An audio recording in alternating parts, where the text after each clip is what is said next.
After Baahubali Prabhas ఒక మంచి entertaining cinema చేస్తే చూడాలని చాలా కాలంగా వెయిట్ చేస్తున్నారు అభిమానులు. ఫైనల్లీ రాజాసాబ్తో ఆ కోరికను తీర్చబోతున్నాడు డార్లింగ్. ముందుగా తక్కువ బడ్జెట్ తో తెలుగు వరకే అనుకున్న రాజాసాబ్ మూవీ ఇప్పుడు పాన్ ఇండియా లెవెల్లో రాబోతుంది. మారుతి వింటేజ్ డార్లింగ్ ను చూపించడంతో సినిమాపై అంచనాలు ఒక్కసారిగా పెరిగిపోయాయి. ఇప్పటి వరకు రిలీజ్ అయిన గ్లింప్స్, టీజర్ అదిరిపోగా ఇప్పుడు ట్రైలర్ రిలీజ్ కు ప్లాన్ చేస్తున్నారు మేకర్స్. దసరా సందర్భంగా రాజాసాబ్ ట్రైలర్ రిలీజ్ చేయబోతున్నట్టుగా ఇప్పటికే క్లారిటీ ఇచ్చేశారు. అక్టోబర్ 2న కాంతారా చాప్టర్ 1 మూవీ థియేటర్లో ఈ ట్రైలర్ యాడ్ చేయబోతున్నారు. ఇప్పటికే మారుతి అదిరిపోయే ట్రైలర్ కట్ చేసినట్టుగా తెలుస్తోంది.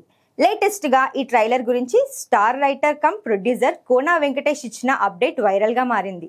తాను ఇటీవల రాజాసాబ్ ట్రైలర్ ని చూశానని, హర్రర్ జోనర్ చిత్రాల్లో ఇండియాలో తెరకెక్కిన సినిమాల్లో బ్లాక్ బస్టర్ గా నిలుస్తుందని రాసుకొచ్చాడు.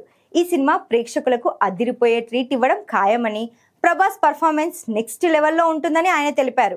2026 జనవరి 9న ఇండియన్ బాక్సాఫీస్ దగ్గర ఈ సినిమా సునామీ సృష్టిస్తుందని కోనా వెంకట్ తన ఎక్స్ పోస్ట్ లో పేర్కొన్నారు.